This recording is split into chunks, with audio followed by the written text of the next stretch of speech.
Check the mic and make sure it sound right, boys.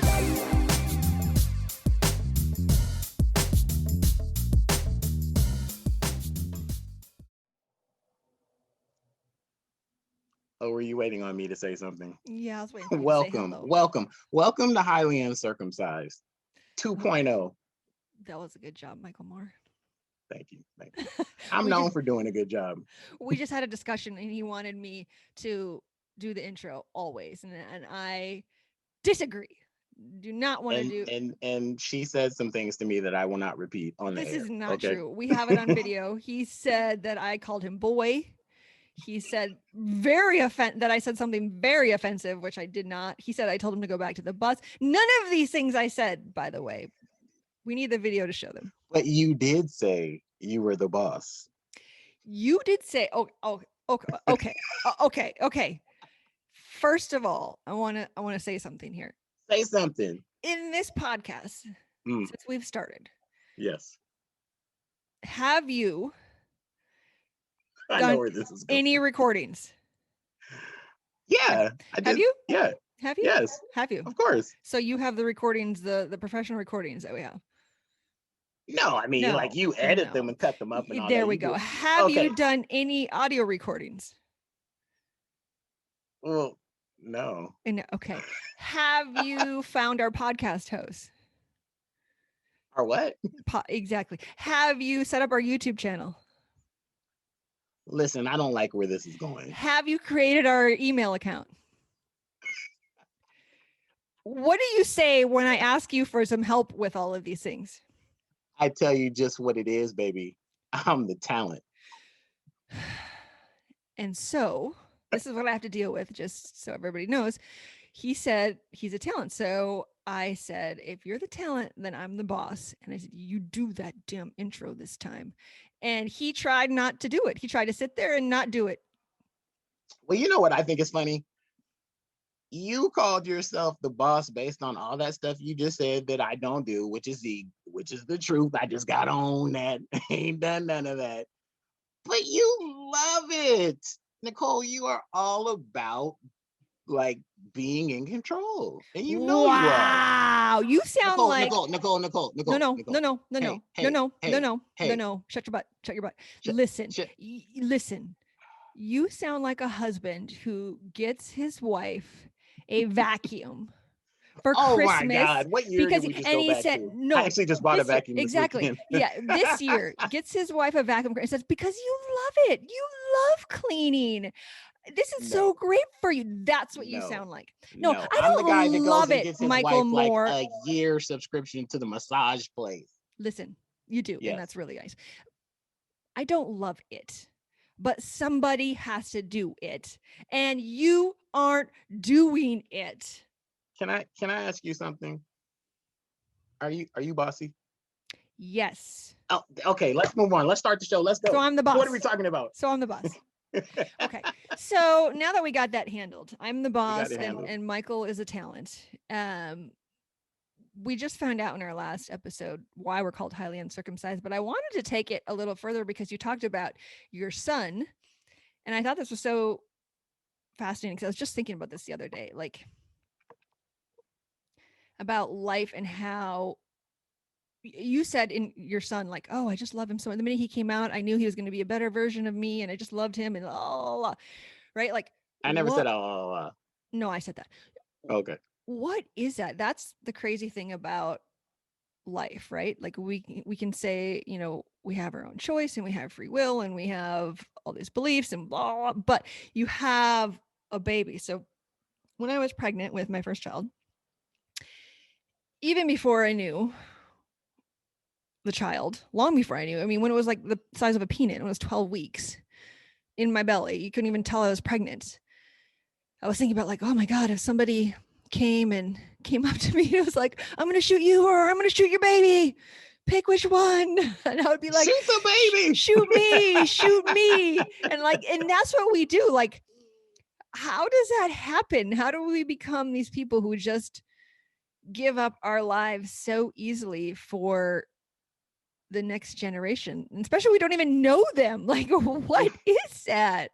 Well, you realize that literally all carbon-based life forms have the same behavior, which is to protect their offspring. Our first instinct before we have kids is self-preservation.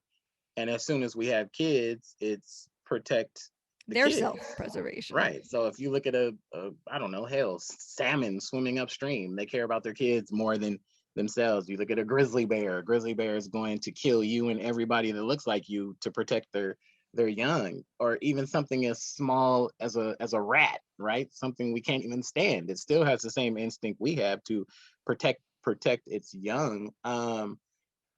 I oftentimes, funny enough, that's a great sort of question you've broached here today. I oftentimes think to myself, why do I love my kids the way I love my kids?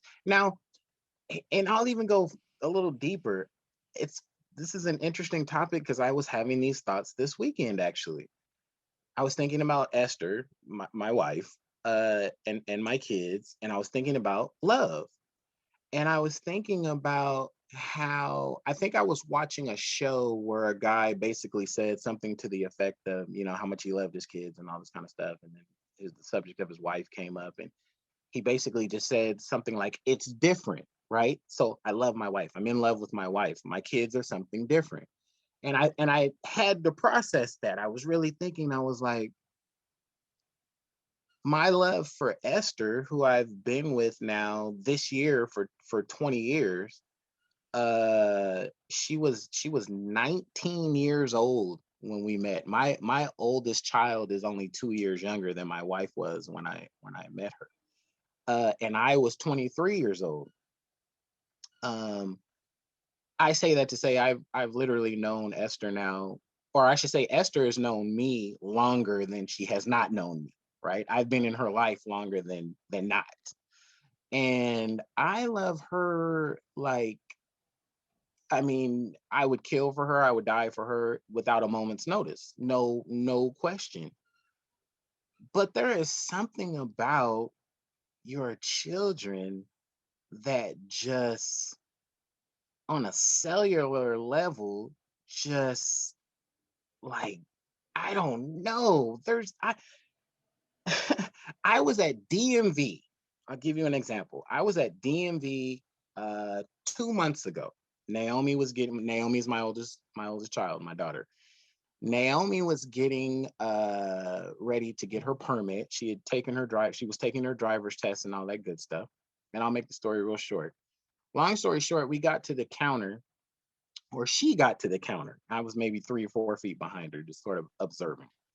And the guy that was helping her out was just rude. Oh man, he was just cold. I was like, bro, this kid is 16 years old. That's what I'm thinking. I haven't said anything at this point. I'm like, you're just treating her like shit. And I let it go for about a minute or two. And I'm telling you, Nicole, and you know me. You know me, you know me. I know a minute I is a long time I was for like, you. oh boy, I was boiling inside. I would rather take 10,000 bad beats in a row than feel what I felt in that moment. Because what I felt was, oh boy, I hope we got the bail money ready because I'm ready to jump over this counter. I was gonna tell Naomi, just call mommy, have her come get me. I'm in a holding tank somewhere. Naomi, run. Run, hey, run, get to the car, get to the chopper. Dude, I walked up to this guy, and Nicole, I kid you not, this is no exaggeration. If I'm lying, I'm flying. I walked up to the counter and I just looked at the dude. I just looked at him. I didn't say one. It wasn't, why are you talking to my daughter like this? Or why are you being like this? Or, da-da-da-da-da. I walked up to that counter and I looked at him like I was the alpha male on earth, not in the DMV, not in Pasadena, not in California, not in America, in the world. There was nobody he didn't want to see more than me that day. And that's the way I looked at him. And you know what he did? He started treating Naomi like the Queen of England just walked in the room. And I'll tell you, that for me just sort of illustrates like there was not even a conscious decision inside me to defend this child. I literally just had it in me as her father to fillet that dude if it went any longer. I was going to peel his skin from his ankles to his head over his body. He was going to be just a skeleton. It was going to be bad. And it was all because it was Naomi. And I use that illustration because if that had been Esther at the counter, the guy probably could have kept going. And I would have just been like, oh God, he can't say anything crazy, right? He's not going to be throwing around any like nasty words or anything like that. But I'm also like, I know Esther and I've known her since she's 19 years old. She can handle this in a few different ways. And I've seen her handle things in a few different ways. So there's not that same protective instinct, though obviously, Esther's got 100% of my, support in any way she needs it. But man, when my firstborn was standing there in the cold, ooh, ooh, ooh, ooh, ooh, just thinking about it right now gets me fired up. Yeah, it's like you don't have a choice. Like that's what you're saying, No choice. I feel like it's like you just don't have a choice. Biology takes over. That's when you realize that we are just an animal. Like we think we're something pretty special, right? We think We're Pluto. just animals. We think we're something great. We think we're so intelligent. We can't fathom that, we're on the same level as animal, but really at the end of the day, we are just an animal who just thinks a little bit more. Maybe even not that. Maybe it's the opposable thumbs that separates us. We think more. Maybe, right? Because the minute like the baby's in my belly, I would think that thought like, yes, I would give my life for this baby. So this baby can live. And then I think like, why would I do that? I don't even know this baby. I like my life. I lived a good life. Why do I want to give my life for this baby's not even born? But you do. And it's like, once you're an adult or a kid or whoever, you have a choice of who you're going to love. And you have to make that choice over and over again. Sometimes it's hard. You've been together 19 years. You continually choose to love each other. But your kids, you don't have a choice. Even they do something terrible or awful or you don't want to love them. You do, like I think about like parents of killers. Like, what do they think? Do they think they all of a sudden don't love their kid? I bet they still love them, right? Like, I bet they can't 100%. Help. They can't help. Not only do they probably love them, they probably don't even accept that they've done the actions that, maybe has them behind bars or whatever.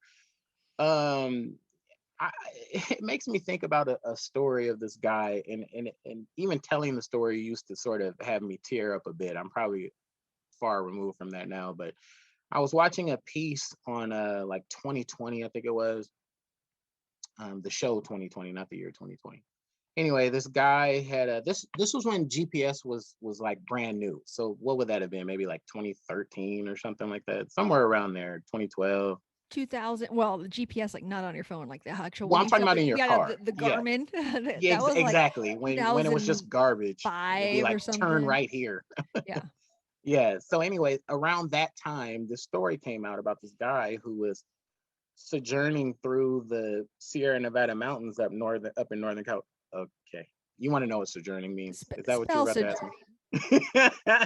SOJOURNING. Ooh. Thank you. Thank you.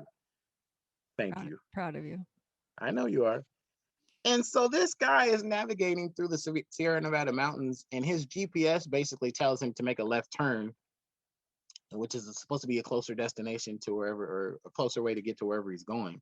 Long story short, this guy ends up in the middle of the Sierra Nevadas, and it's snowing, and it's just, inclement weather, and he's there with his wife, and I think they might have had at that point like a 3-year-old and a 1-year-old or something like that, very little kids. And so they basically just decide to go ahead and pull over because it's gotten so bad that like just going forward seems like more risk than, just stopping and waiting it out through the night.